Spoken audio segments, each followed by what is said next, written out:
Face à des résultats insuffisants, pivotez.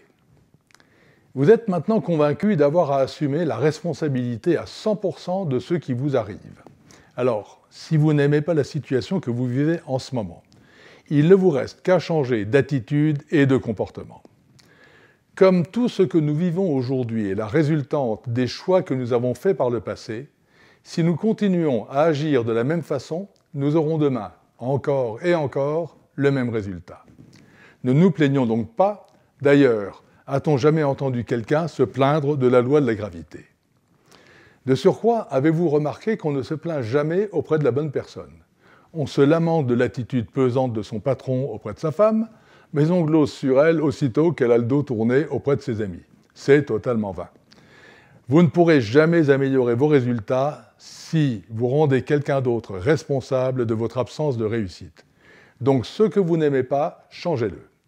Prenez la décision, allez-y. Lorsqu'on veut réellement changer quelque chose, une organisation, une méthode, un concept, il faut commencer par se changer soi-même. C'est la seule façon de mettre toutes les chances de son côté et de permettre au changement souhaité de se produire. Et surtout, ne vous retenez pas. Assez bien n'est pas assez bien. Premièrement, devenez d'abord exemplaire. L'exemplarité n'est pas une façon d'influencer, c'est la seule, a écrit Albert Schweitzer.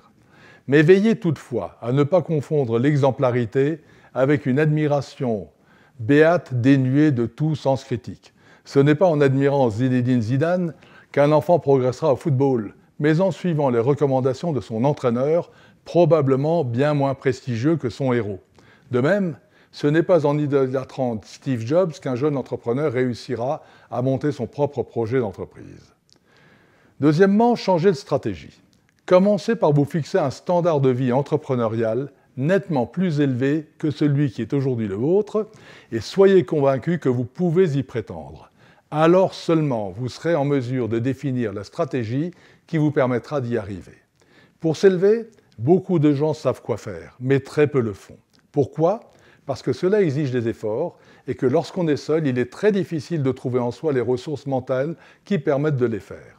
N'hésitez donc pas à vous faire accompagner dans une telle démarche. Votre entourage, si vous le sollicitez, peut vous aider. Un professionnel de l'accompagnement aussi. De plus, il saura se servir des techniques qui vous permettent de poursuivre vos efforts dans la durée. Quoi que vous décidiez, il faut pour vous élever vous débarrasser avant tout de vos frustrations, de votre fatigue ou de votre lassitude. C'est en assumant à 100% votre passé, vos erreurs et vos échecs que vous jetterez les bases de votre futur.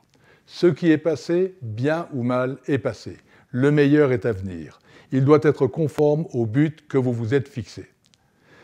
Mais si vous êtes sans arrêt à regarder derrière vous, il y a toutes les chances pour que vous tombiez dans un trou juste devant vous.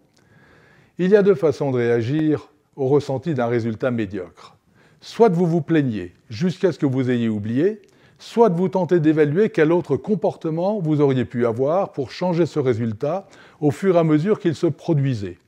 Une fois que vous vous êtes résolu à assumer votre passé et ses éventuelles insuffisances, décidez simplement alors que vous ne souscrirez plus aux difficultés environnantes. Il est tellement facile de rendre responsable de ce qui vous arrive, la mauvaise conjoncture ou une crise économique, alors que ce sont souvent des opportunités de rebond. Quand l'ambiance est à la menace d'une récession, par exemple, décidez de ne pas y participer et faites ce qu'il faut. Alors, puisque votre vie dépend de vous et que vous voulez en devenir l'architecte inspiré, vous avez le contrôle des 3 clés essentielles qui vous permettront de vous construire. 1. Votre pensée. 2. Votre vision. 3. Vos actions. Sachez aussi, pour améliorer vos résultats, prendre des risques. Prenez tout d'abord celui de changer. Non seulement vos méthodes et votre action, mais surtout vous-même, car dans la plupart des cas, le vrai risque est justement celui de ne pas en prendre. Étonnant, non ?